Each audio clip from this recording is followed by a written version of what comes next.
Hello बच्चों, मुझे उम्मीद है कि आप फिटफाट होंगे और सीबीएसई बोर्ड्स की जबरदस्त तैयारी कर रहे होंगे। आज हम लोग 30 मिनट्स के अंदर मैग्नेटिज्म एंड मैटर का पूरा जिक्र करने वाले हैं।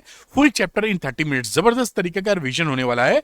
पेन कॉपी निकाल लीजिए जहां पर आप की पॉइंट्स नोट करते जाइएगा। चलिए बात को स्टार्ट कर देते हैं। मैंने आपके लिए डिटेल्ड वीडियो सीरीज भी बना दी है, जैसे वन शॉट इन डिटेल, जिसमें सब कुछ है। पीवाईक्यूज, एमसीक्यूज, डेरिवेशन, ये सारी चीजें आप देख सकते हैं। ये एक बुकलेट सी दिख रही है जहां पर चैप्टर का नाम, टॉपिक का नाम है। जिस प्ले वाले लिंक को क्लिक करेंगे वो वीडियो ओपन हो जाएगा। इसका लिंक मैं नीचे दे रहा हूं। एग्जाम टाइम में ये बहुत अच्छा काम कर सकता है। अपनी इच्छा अनुसार सारे वीडियो आप देख सकते हैं। इसके बाद देखिए, जो बच्चे चाहते हैं कि जो प्रेजेंटेशन है जो मैं पढ़ा रहा हूं, इसके नोट्स आपको मिल जाएं, आप अरविंद एकेडमी टेलीग्राम चैनल को ज्वाइन कर दीजिए। लिंक डिस्क्रिप्शन में दिया हुआ है। और आपके लिए दो बड़े बड़े ही इंपॉर्टेंट कोर्सेज हैं। एक है पीवाईक्यू 12th पीसीएम या 12th पीसीबी के लिए 10 साल के solve chapter wise, topic wise है। 299 में तीनों सब्जेक्ट आपको मिल जाने वाला है। पीसीएम और पीसीबी भी मिल जाएगा। आप मार्केट में जाते हैं एक बुकलेट लेने के लिए तो करीबन 300-400 रुपए की मिलती है। यहाँ 299 में तीनों सब्जेक्ट आपको ऑफर हो रहा है। और साथ में ये देखिए, all in one PCMB question bank है, क्योंकि आप जानते हैं कि बहुत तरह के क्वेश्चंस आने लगे हैं। MCQ, very short, case study, assertion reasoning, सब इसके अंदर अच्छी प्रैक्टिस के लिए मिलेंगे। 499 के अंदर चारों सब्जेक्ट आपको मिल जाने वाले हैं, फिजिक्स, केमिस्ट्री, मैथ, बायोलॉजी। बाजार में जो मार्केट में बुकलेट्स हैं वो 700-800 रुपए की एक सब्जेक्ट की हैं। यहां पर चारों आपको मिल जाएंगे 499 के ऊपर। जो बच्चे लेना चाहते हैं वो अरविंद एकेडमी ऐप को डाउनलोड कर लीजिए, लिंक डिस्क्रिप्शन में दिया है, और स्टोर सेक्शन में जाके एनरोल कर लीजिए। चलिए अब बात को शुरू करते हैं जिस वजह से ये वीडियो बन रहा है, यानी मैग्नेट्स एंड मैग्नेटिज्म। अब देखिए, मैग्नेट और मैग्नेटिज्म में मैग्नेट क्या चीज होती है? मैग्नेट में स्पेशल प्रॉपर्टी होती है कि वो चीजों को अट्रैक्ट कर सकता है, जैसे कि आयरन, कोबाल्ट और भी बहुत सी चीजों को। और साथ में उसके पास डायरेक्टिव प्रॉपर्टी होती है, यानी उसको अगर सस्पेंड कर दें, लटका दें, तो वो कहां ठहरता है? नॉर्थ साउथ पोजीशन के अंदर, वहीं जाके रुकेगा। तो इस प्रॉपर्टी, ये जो प्रॉपर्टी इसकी अट्रैक्शन वाली है, इस प्रॉपर्टी को हम बोलते हैं मैग्नेटिज्म। तो मैग्नेट हो गया वो मटेरियल, और मैग्नेटिज्म क्या है? एक प्रॉपर्टी है जिससे कि वो चीजों को अट्रैक्ट कर सकता है। अगली बात करते हैं basic property of magnets. Magnets की क्या खास बातें या बेसिक प्रॉपर्टी क्या होती है? एक तो देखिए, अट्रैक्टिव प्रॉपर्टी है, जैसा हम लोगों ने बात की, कोबाल्ट, आयरन, निकल को सब अट्रैक्ट करता है। डायरेक्टिव प्रॉपर्टी है, इस एक ही फिक्स डायरेक्शन में, नॉर्थ साउथ डायरेक्शन में जाके रुकता है और कहीं नहीं रुकेगा अगर फ्री कर दें आप तो। और इसकी जो लाइक पोल्स होते हैं वो रिपेल करते हैं, अनलाइक पोल्स अट्रैक्ट करते हैं। मैग्नेटिक पोल्स हमेशा एग्जिस्ट करते हैं पेयर में, यानी अलग से नॉर्थ या अलग से साउथ आपको नहीं मिलने वाला है। साथ में इसके अंदर एक स्पेशल गुण होता है मैग्नेटिक इंडक्शन का, यानी जो मैग्नेटिक मटेरियल होते हैं उनके पास अगर रख दें कुछ खास मटेरियल के, तो उसके अंदर भी ये मैग्नेट वाले गुण पैदा कर देता है। इसे बोलते हैं मैग्नेटिक इंडक्शन। आगे की बात बढ़ाते हैं, जैसे कि कूलम्ब्स लॉ हम लोगों ने पढ़ा था। यहां पर आप देखें बेटा, मैं इसको पीछे ले जाता हूं तो यहां पर पॉइंटर आना चाहिए। मैं इसको सेलेक्ट आ गया। तो ये जैसे कि कूलम्ब्स लॉ आप लोगों ने पढ़ा था इलेक्ट्रिक चार्जेस के लिए, यहां पर ही देखें, ये भी इस पढ़ाई को सरल करने के लिए हम इसको पोल स्ट्रेंथ मानते हैं। इनके पोल्स को मोनोपोल एग्जिस्ट नहीं करते हैं, लेकिन हम इसको ट्रीट करते हैं मोनोपोल, जैसे मेरी पढ़ाई आसान हो जाए। तो नॉर्थ पोल की मैग्नेटिक स्ट्रेंथ है, पोल स्ट्रेंथ QM1 से दिखा रहे हैं, साउथ की QM2 से दिखा रहे हैं। अगर स्पेशल बात करें तो उसको माइनस में दिखाते हैं, इसको प्लस में। और ये कूलम्ब्स लॉ यहां पे सिंपली लगा देते हैं। तो μ0/4π QM1 इंटू QM2, और बीच के डिस्टेंस का स्क्वायर। जैसे इलेक्ट्रिक चार्जेस में पढ़ा था, वैसे ही इसके अंदर चीजें लगाई जा सकती हैं अगर आप मोनोपोल मान ले। और ऐसा कई बुक्स और कई साइंटिस्ट मानते हैं, जिससे काम आसान हो जाता है। लेकिन मोनोपोल पाए नहीं जाते, पढ़ाई को आसान बनाने के लिए ऐसा किया गया है। आगे की बात करते हैं मैग्नेटिक डायपोल। जैसे कि इलेक्ट्रिक डायपोल आपने पढ़ा था, सेम यहां पर मैग्नेटिक डायपोल की बात कर ली जाएगी।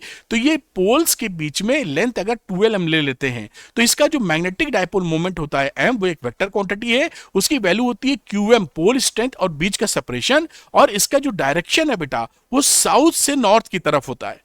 तो ये बात इलेक्ट्रिक डायपोल की तरह हो गई कि भाई इसका मैग्नेटिक मोमेंट है QM इंटू 12, और उसका डायरेक्शन किधर हो गया? साउथ से नॉर्थ की तरफ। ये है मैग्नेटिक डायपोल मोमेंट। अगली बात करते हैं बेटा कि मैग्नेटिक फील्ड लाइंस क्या होती हैं। कि अगर हम किसी नॉर्थ पोल को, फिर हम नॉर्थ पोल की बात कर रहे हैं, अलग से तो मिलता नहीं, अगर हम छोड़ दें किसी मैग्नेटिक फील्ड में, तो जो रास्ता वो पकड़ता है, उस रास्ते को, उसके कर्व को, उसके पाथ को हम बोलते हैं मैग्नेटिक फील्ड लाइंस। कि इस पाथ पर किसी भी पॉइंट पर अगर आप टेंजेंट खींच देंगे तो मैग्नेटिक फील्ड की डायरेक्शन बता देता है। ये स्पेशल प्रॉपर्टी होती है और इसी चीज को बोलते हैं मैग्नेटिक फील्ड लाइंस। एक यूनिट नॉर्थ पोल को अगर आप छोड़ दीजिए किसी मैग्नेटिक फील्ड में, तो जो पाथ फॉलो करेगा उसी पाथ को का ट्रेस कर देंगे उस पाथ को, तो मैग्नेटिक फील्ड लाइंस बोलेंगे। या मैग्नेटिक फील्ड लाइंस असल में नहीं होती, ये इमेजिनरी कॉन्सेप्ट है, माइकल फैराडे ने दिया था। और यहां पर किसी पॉइंट पर अगर टेंजेंट खींचते हैं तो मैग्नेटिक फील्ड का डायरेक्शन बता देता है ये। तो ये मैग्नेटिक फील्ड लाइन हो गई, इनकी कुछ खास प्रॉपर्टीज हैं। तो बेटा यहाँ जल्दी से देख लेते हैं properties of magnetic line of forces. ये क्लोज कर्व बनाती हैं, यानी मैग्नेट के नॉर्थ से निकलेंगी और साउथ की तरफ जाएंगी, और मैग्नेट के अंदर साउथ से नॉर्थ की तरफ जाएंगी। पूरा देखिए सर्किल टाइप बना रही है, सर्किल का मतलब है क्लोज कर्व बना रही है। इलेक्ट्रिक फील्ड लाइंस में क्लोज कर्व फॉर्मेशन नहीं होता है, वो पॉजिटिव चार्ज से इनिशिएट होती हैं और निगेटिव चार्ज पे टर्मिनेट होती हैं, लेकिन ये क्लोज कर्व बनाती हैं। दूसरी बात, ये कभी भी इंटरसेक्ट नहीं करती, एक दूसरे को इंटरसेक्ट नहीं करेंगी। ये स्टार्ट करेंगी या एंड करेंगी सरफेस के नॉर्मल से, जिस भी सरफेस से निकल रही हैं, जिस भी सरफेस में जा रही हैं, उससे 90 डिग्री का एंगल बनाएंगी। ये कॉन्ट्रैक्ट करती हैं लेंथ वाइज, जो हम समझा सकते हैं कि जो अनलाइक पोल्स हैं नॉर्थ और साउथ के बीच में जो अट्रैक्शन है वो कॉन्ट्रैक्शन की वजह से होता है। मैग्नेटिक फील्ड लाइंस की एक्सपैंड करती हैं ये लिटरली, यानी रिपल्शन होता है पोल्स के अंदर, लाइक पोल्स के अंदर।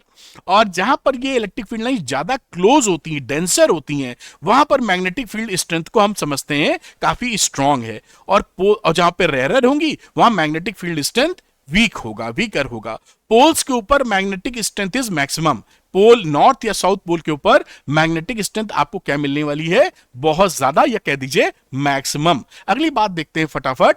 ये देखिए मैग्नेटिक फील्ड की बात कर रहे हैं बार मैग्नेट के लिए, एक्सियल पॉइंट पर मैग्नेटिक फील्ड, ये एक बार मैग्नेट है, इसकी एक्सियल पॉइंट पर बी कितना होगा, ये जस्ट लाइक इलेक्ट्रिक डायपोल जैसी ही चर्चा चलती रहेगी, जो काफी आसान है। यहां पे फॉर्मूला आ जाता है B axial mu naught upon 4 pi 2 mr R square minus L square का होल स्क्वायर। अगर ये शॉर्ट डायपोल ले लेते हैं तो आर की वैल्यू एल से काफी बड़ी हो जाती है। उस कॉन्टेक्स्ट में ये फॉर्मूला देखिए मैंने वेक्टोरली लिख दिया है। वेक्टोरली का मतलब मैग्नीट्यूड तो mu naught upon 4 pi 2 m R cube है, और साथ में बी का डायरेक्शन आपका ये मैग्नेटिक डायपोल मोमेंट के डायरेक्शन में। इसका मैग्नेटिक डायपोल मोमेंट किधर है, साउथ से नॉर्थ देखिए, और यहां मैग्नेटिक फील्ड किधर मिलेगा, पी से अवे।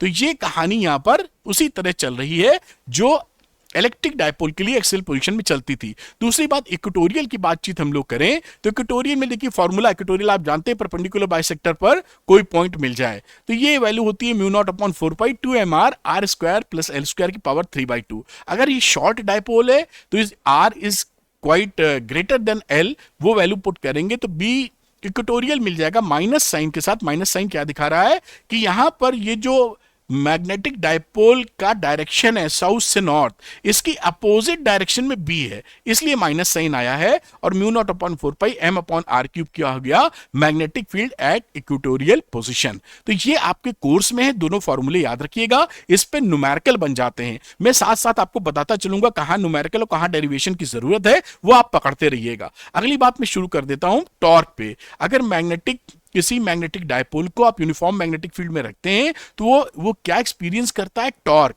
उस टॉर्क की वैल्यू क्या होगी, M B sine theta.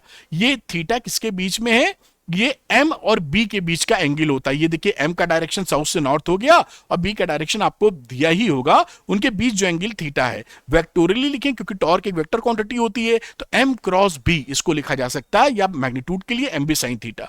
Torque zero कब होगा, जब थीटा की वैल्यू जीरो हो जाएगी, यानी एक दूसरे से अलाइंड है, पैरेलल है, m और b एक ही डायरेक्शन में है। अगर m और b के बीच में 90 डिग्री है तो आपको टॉर्क मिलता है मैक्सिमम। तो टॉर्क अगर किसी यूनिफॉर्म मैग्नेटिक फील्ड में मैग्नेटिक डायपोल रखा है तो कितना टॉर्क लगेगा वो आपके सामने। अब दूसरी बड़ी इंपॉर्टेंट बात कि अगर इस मैग्नेटिक डायपोल को हम लोग रोटेट कर दें यूनिफॉर्म मैग्नेटिक फील्ड में तो कितना वर्क डन करना पड़ेगा, या पोटेंशियल एनर्जी जो हम वर्क डन करेंगे वो कितनी सेव हो जाएगी। तो उसकी वैल्यू होती है W is equal to U, यानी पोटेंशियल एनर्जी या जो वर्क डन हमने किया है, mb cos theta 1 minus cos theta 2।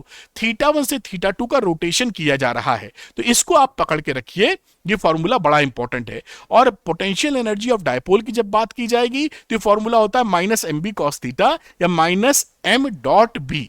तो ये भी कभी कभी निकालने को आता है कि potential energy of the dipole बताइए, थीटा किसके बीच का एंगल है, एम और बी के बीच का एंगल है, जैसा आप जानते हैं। स्पेशल केसेस ये भी बहुत पूछे जाते हैं, this is very important, these are very important. Theta अगर जीरो है यानी एम और बी एक ही डायरेक्शन में है तो उस समय मिनिमम पोटेंशियल एनर्जी मिलती है माइनस एम बी के बराबर और स्टेबल इक्विलिब्रियम मिलता है। ये पूछते हैं कि स्टेबल इक्विलिब्रियम कब मिलेगा, आपको मिल जाता है स्टेबल इक्विलिब्रियम अगर थीटा 90 है तो पोटेंशियल एनर्जी या वर्क डन जीरो होगा। साथ में अगर थीटा 180 डिग्री है तो उस समय जो वर्क डन होगा आपका प्लस एम बी में यानी 180 डिग्री पर मैक्सिमम पोटेंशियल एनर्जी मिलेगी और अनस्टेबल इक्विलिब्रियम मिलेगा। ये देखिए एम और बी का डायरेक्शन एक दूसरे से विपरीत दिशा में, इस अवस्था में मैक्सिमम पोटेंशियल एनर्जी जो कि प्लस एम बी के बराबर है और अनस्टेबल इक्विलिब्रियम जो आप देख रहे हैं। तो स्टेबल इक्विलिब्रियम और अनस्टेबल इक्विलिब्रियम कब मिलता है, ये सवाल आपसे पूछते हैं, इसका जवाब इसी बेसिस पे देंगे, स्लाइड के बेसिस पे। अगली बातचीत को आगे बढ़ाते हैं। बार मैग्नेट ऐसे इक्विवेलेंट सोलेनॉइड, आपके यहां ये भी क्वेश्चन पूछा जाता है कि भाई ये शो करिए कि बार मैग्नेट या सोलेनॉइड बार मैग्नेट की तरह बिहेव कर रहा है। तो जब आप सोलेनॉइड के अंदर करंट फ्लो करते हैं उसके बाद उसकी प्रॉपर्टीज देखिए, हमेशा ये नॉर्थ साउथ डायरेक्शन में रुकता है सोलेनॉइड। भाई बार मैग्नेट भी रुकता है नॉर्थ साउथ में और ये भी करंट कैरिंग सोलेनॉइड किधर है, नॉर्थ साउथ के अंदर। तो दोनों सेम हो गए, एक जैसा बिहेवियर है। दोनों दो सोलेनॉइड्स को पास लाते हैं तो अट्रैक्शन भी दिखाता है और कभी कभी रिपल्शन भी दिखाता है। इसका मतलब है जैसे मैग्नेट के लाइक और लाइक पोल्स अट्रैक्शन रिपल्शन दिखाते हैं, ये भी दिखा रहा है, सेम चीज हो रही है देखिए। और स्ट्राइकिंग रिजेंबलेंस मिलता है मैग्नेटिक फील्ड लाइंस में। ये देखिए यहाँ सोलेनॉइड की मैग्नेटिक फील्ड लाइंस है, बाजू में बार मैग्नेट की मैग्नेटिक फील्ड लाइंस है, लगभग एक जैसी हैं। तो ये भी समानता इनके अंदर दिखती है। चौथा, फार अवे, बहुत दूर चले जाएं, काफी दूर चले जाएं तो सोलेनॉइड का एक्सियल पोजीशन पे जो मैग्नेटिक फील्ड निकल रहा है वो सेम होता है जो बार मैग्नेट का एक्सियल पोजीशन पे बनता है। यानी इन चारों प्रॉपर्टीज के बेसिस पर आप कह सकते हैं कि सोलेनॉइड बार मैग्नेट की तरह बिहेव करता है। ये आपसे पूछा जाता है जिसका आप जवाब जरूर दे पाएंगे। फिर गॉस लॉ इन मैग्नेटिज्म की बात कर दें तो गॉस लॉ में देखिए क्या बोलते हैं, अगर हम मैग्नेटिक फील्ड को क्लोज सरफेस पे इंटीग्रेट कर दें, क्लोज्ड इंटीग्रल, तो उसकी वैल्यू हमेशा जीरो होती है।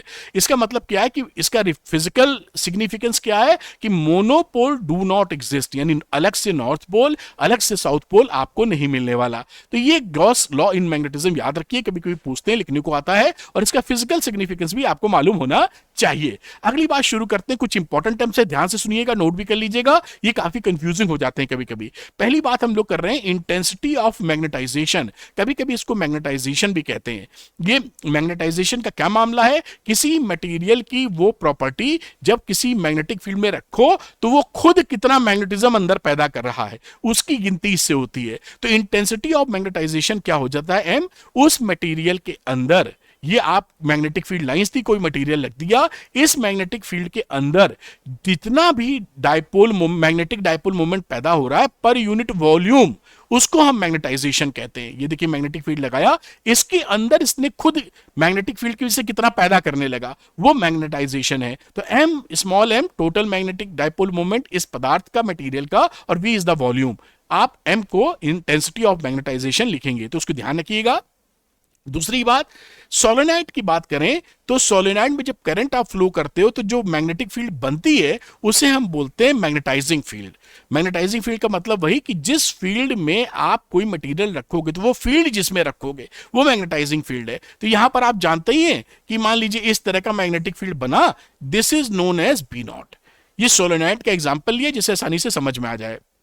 अब इस सोलेनॉइड के अंदर अगर कोई आप मटेरियल लिख देते हो, सपोज करिए सॉफ्ट आयरन कोर रख देते हो, तो वो मटेरियल क्या करता है, एक तो बी नॉट जो बाहर से लग रही है वो तो लगती ही लगती है, साथ में ये मटेरियल खुद अपने अंदर मैग्नेटाइजेशन पैदा करने की क्षमता रखता है, पैदा कर देता है। जो मैग्नेटाइजेशन वो खुद पैदा करता है उसे बोलते हैं BM.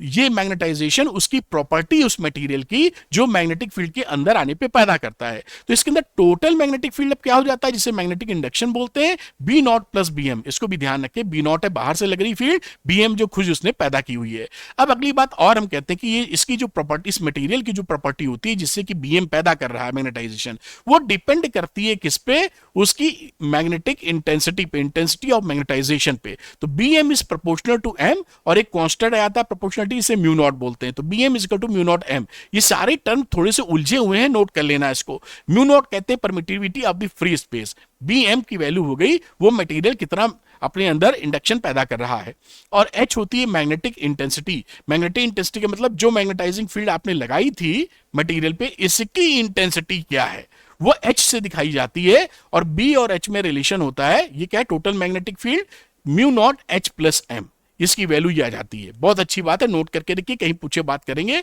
Magnetic field inside sample contributed by, भाई इसके अंदर जो मैग्नेटिक फील्ड बनता है उसका कंट्रीब्यूटिंग फैक्टर कौन सा है? एक तो एक्सटर्नल फील्ड जो आप बाहर से लगाए हो, H से दिखा रहे हो तो इंटेंसिटी की बात कर रहे हो, जो इस सोलेनॉइड ने बनाई है, इस सोलेनॉइड ने जो बना के इसके ऊपर लगाई है। दूसरा, इस मैग्नेटिक मटेरियल का खुद का अंदर का प्रॉपर्टी, अंदर का, जिसकी वजह से मैग्नेटाइजेशन बन रहा है, तो M, उस प्रॉपर्टी को हम बोलते हैं M। तो M की वैल्यू प्रोपोर्शनल होती है H के, और यहां पर एक आ जाती है चीज मैग्नेटिक सब्स्टेबिलिटी, ये कांस्टेंट लगा देते हैं। ये कुछ स्लाइड्स इंपॉर्टेंट है, ध्यान से पढ़नी पड़ेंगी, थोड़ी उलझी है लेकिन काम की है। तो M is equal to psi H। अब साई क्या है, बातचीत की जाए तो साई होती है magnetic susceptibility, is a measure of how a magnetic material responds to an external field. बाहरी फील्ड में जब रखोगे तो ये मटेरियल किस तरह से रिस्पॉन्ड करता है, सब्स्टेबिलिटी ऑफ द मैग्नेटिक मटेरियल, उसे उसको ये शो करता है। जैसे कि ठंडक में कुछ आदमी निकलते हैं तो उनको छींकें आने लगती हैं, कुछ लोग निकलते हैं तो कुछ नहीं होता। तो सब्स्टेबिलिटी कितनी, उस मटेरियल को मैग्नेटिक फील्ड में रख रहे हो तो उसमें कितना ज्यादा प्रभाव पड़ रहा है, कितना कैसे रिएक्ट कर रहा है, उतनी बात सब्स्टिट्यूबिलिटी से पकड़ते हैं। अब ये जो स्लाइड है वो वेरी इंपॉर्टेंट है, क्योंकि डायमैग्नेटिक, पैरामैग्नेटिक, फेरोमैग्नेटिक का ये कुछ पैरामीटर्स हैं जिसमें कुछ ना कुछ सवाल आता है। साई की वैल्यू करें तो डायमैग्नेटिक में निगेटिव होता है, -1 से बड़ा, 0 से कम। पैरामैग्नेटिक में बड़ा ही छोटा पॉजिटिव सब्स्टिट्यूबिलिटी, फेरो में काफी बड़ा होता है, 100,000 तक चला जाता है। म्यू आर की बात करें रिलेटिव परमिबिलिटी की, तो ये 0 और 1 के बीच होती है, छोटी पॉजिटिव, और ये 0 1 के बीच होती है, ये 1 से बड़ी होती है, थोड़ी बड़ी होती है, ज्यादा नहीं। और ये म्यू आर की वैल्यू काफी बड़ी होती है फेरोमैग्नेटिज्म के लिए।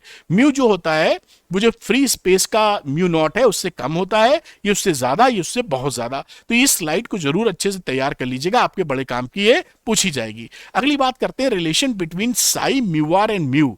तो इसके ऊपर एक एक नंबर के, 2-2 नंबर के सवाल आ सकते हैं। बड़ा सिंपल सी बात है, ये रिलेटिव परमिबिलिटी है जिसका रिलेशनशिप साई या सब्स्टिट्यूबिलिटी से, एक छोटा सा रिलेशन है जिसका इस्तेमाल आप करेंगे। म्यू आर की value mu upon mu naught होती है, आपको पता होगी, मैं रिमाइंड करा रहा हूं, नहीं मालूम तो नोट कर लीजिए। और ये mu equal to mu naught, इसी वैल्यू में पुट कर दोगे तो ये वैल्यू निकल आएगी। ये रिलेशनशिप है, इंपॉर्टेंट है, सवाल बनते रहते हैं, आप जरूर इसको तैयारी कर लीजिएगा। अब क्लासिफिकेशन ऑफ मैग्नेटिक मटेरियल की बात करते हैं हम लोग। ये होता है on the basis of their behaviour in external magnetic field. किसी भी मटेरियल को जब एक्सटर्नल मैग्नेटिक फील्ड में रखते हो तो कैसा बिहेवियर शो कर रहा है, इसकी बेसिस पे क्लासिफिकेशन कर दिया फैराडे साहब ने, और 3 मटेरियल बताया, डायमैग्नेटिक मटेरियल, पैरामैग्नेटिक मटेरियल और फेरोमैग्नेटिक मटेरियल। हम तीनों मटेरियल्स की प्रॉपर्टी को समझेंगे और हम ये भी जानने की कोशिश करेंगे ऐसा क्यों होता है, जल्दी से, और आप दिमाग लड़ाते रहिए।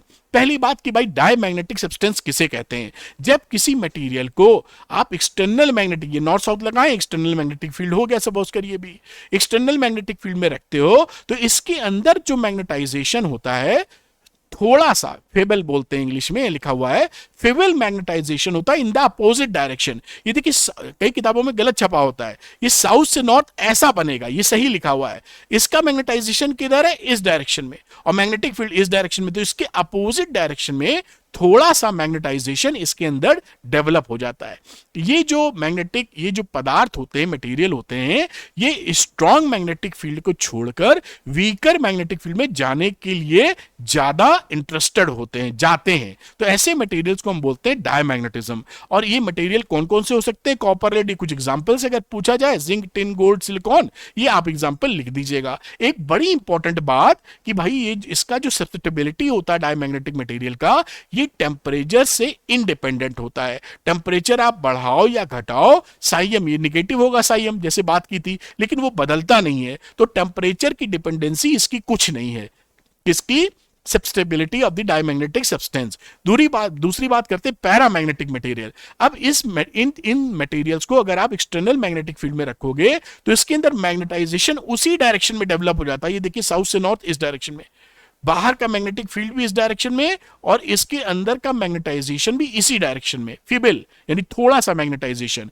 ये वीक मैग्नेटिक फील्ड से स्ट्रॉन्ग मैग्नेटिक फील्ड में जाने की कोशिश करते हैं, पसंद करते हैं। और यहां पर examples manganese, aluminium, chromium platinum. साथ में यहाँ देखिए इसकी जो सब्सटेबिलिटी होती है वो टेम्परेचर पे डिपेंड करती है, और टी बढ़ाने पर साइम घटती है। इस ग्राफ को भी पकड़ के रखेंगे, यानी इसकी सब्सटेबिलिटी इंडिपेंडेंट टेम्परेचर से नहीं है, डिपेंडेंट है टेम्परेचर के ऊपर। इसी को देखते हुए अभी एक लॉ भी आ जाएगा, क्यूरीज लॉ, वो भी हम लोग देखेंगे। फेरोमैग्नेटिक सब्सटेंस की बात करें तो इसमें ये बड़े भाई होते हैं पैरामैग्नेटिक के, यानी इसको अगर एक्सटर्नल मैग्नेटिक फील्ड में रखोगे तो इसके अंदर जो मैग्नेटाइजेशन डेवलप होगा वो स्ट्रॉन्ग डेवलप होता है।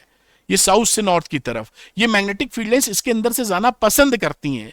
और डायमैग्नेटिक में देखिए आपने देखा होगा, पीछे वाली स्लाइड में दिखाऊं, इसको छोड़ के जाना पसंद करती हैं, इससे जाना पसंद नहीं करती मैग्नेटिक फील्ड लाइंस, छोड़ती हैं। पैरामैग्नेटिक में जाती हैं लेकिन कम जाती हैं, और फेरो में बड़े डैडी हो गए, बड़े भाई हो गए, इनके अंदर बहुत सारी मैग्नेटिक फील्ड लाइंस जाना पसंद करेंगी। तो मैग्नेटाइजेशन उसी डायरेक्शन में पैदा होगा जिस डायरेक्शन में मैग्नेटिक फील्ड लगाया है, बस होगा इतना कि काफी स्ट्रांग होगा।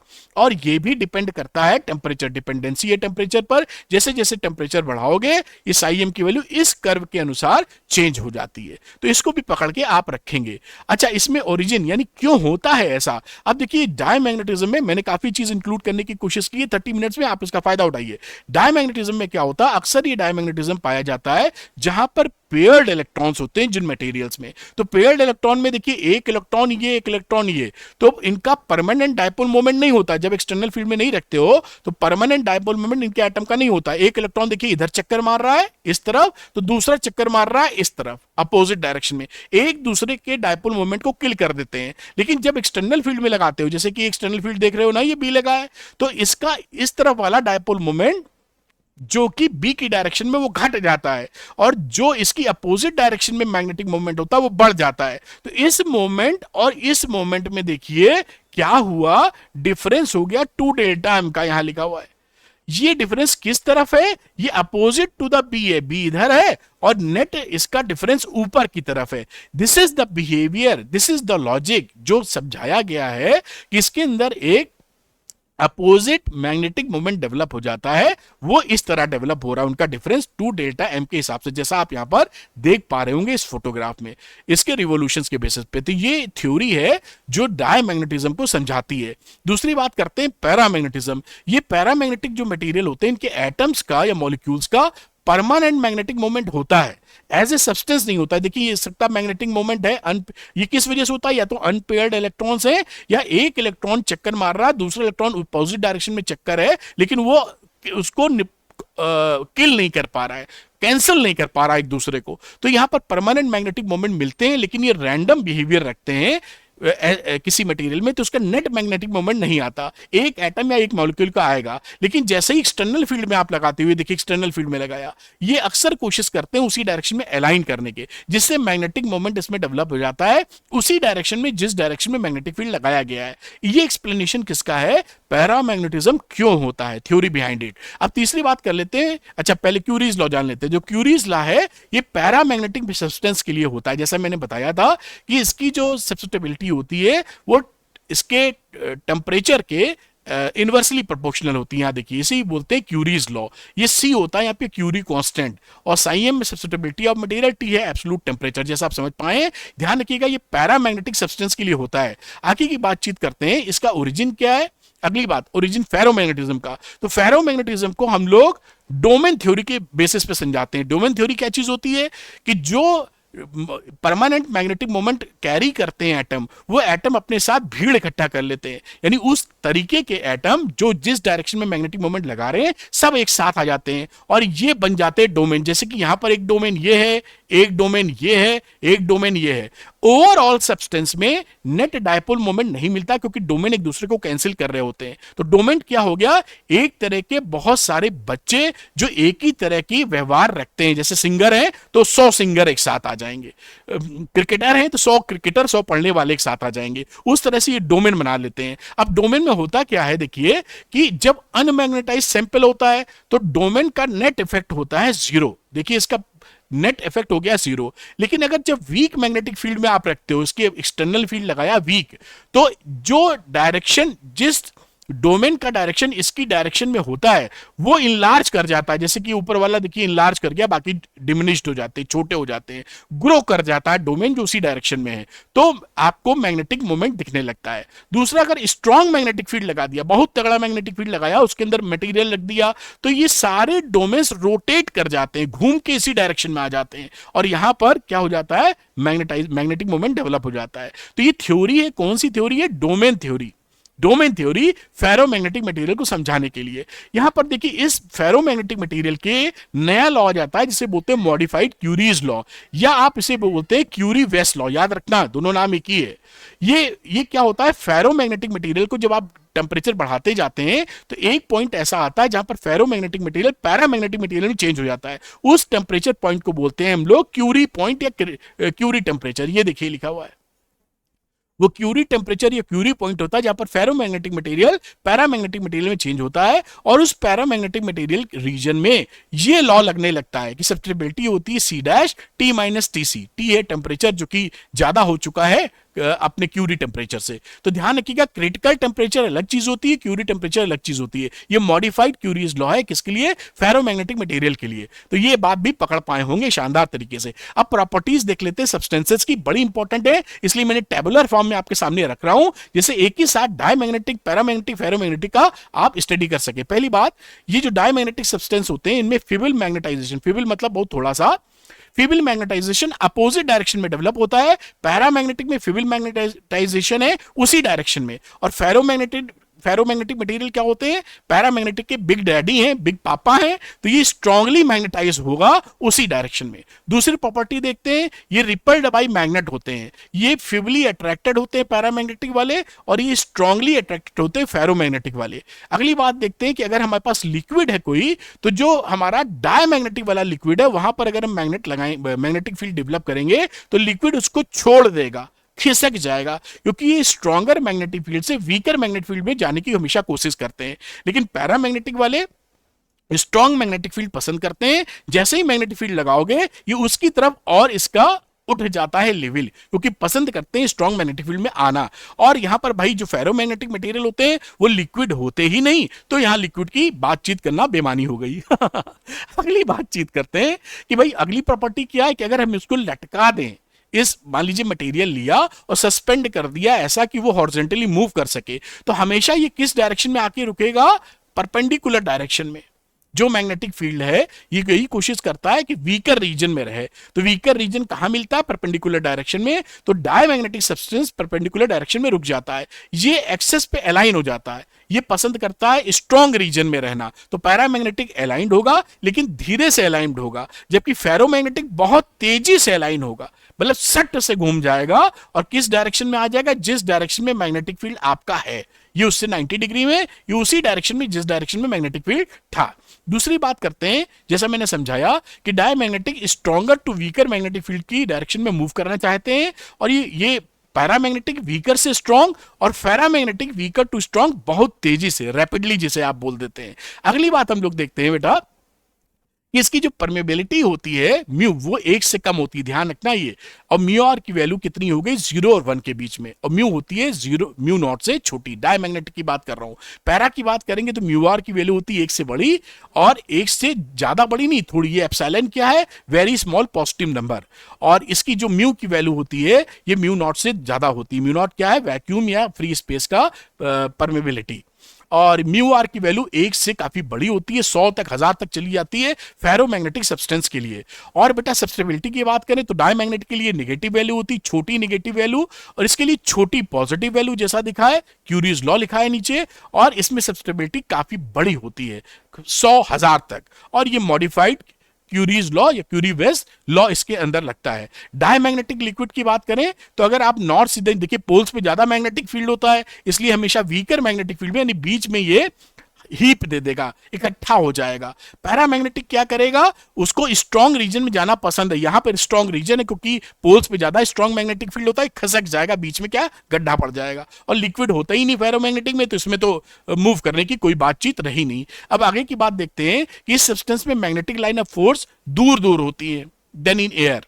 भाई उससे मटेरियल रखोगे उससे दूर चली जाती हैं। इसमें क्या होता है, मैग्नेटिक फील्ड लाइंस क्लोजर आ जाती हैं, एयर की अपेक्षा इसके अंदर आ जाएंगी। फेरोमैग्नेटिक में देखेंगे बहुत ज्यादा क्लोजर हो जाएंगी। जब भी किसी मटेरियल को रखेंगे तो मैग्नेटिक फील्ड लाइन क्या करेंगी, इसके अंदर से जाना पसंद करती हैं काफी ज्यादा मात्रा में। अगली बात करते हैं कि resultant magnetic moment in substance का क्या होता है, जीरो। इन सब्सटेंस का परमानेंट मैग्नेटिक मोमेंट होता है, और इन सब्सटेंस की बात करेंगे तो इनका भी परमानेंट मैग्नेटिक मोमेंट होता है। Thank you very much. 30 minutes में पूरे चैप्टर विद थ्योरी कॉन्सेप्ट मैंने एलिब्रेट कर दिया है। वीडियो पसंद आया है तो लाइक कीजिएगा, अरविंद एकेडमी चैनल को सब्सक्राइब करना मत भूलिएगा। इसका प्रेजेंटेशन चाहिए तो आप अरविंद एकेडमी टेलीग्राम चैनल को ज्वाइन कर लीजिए। Thank you very much, wish you all the best, good day.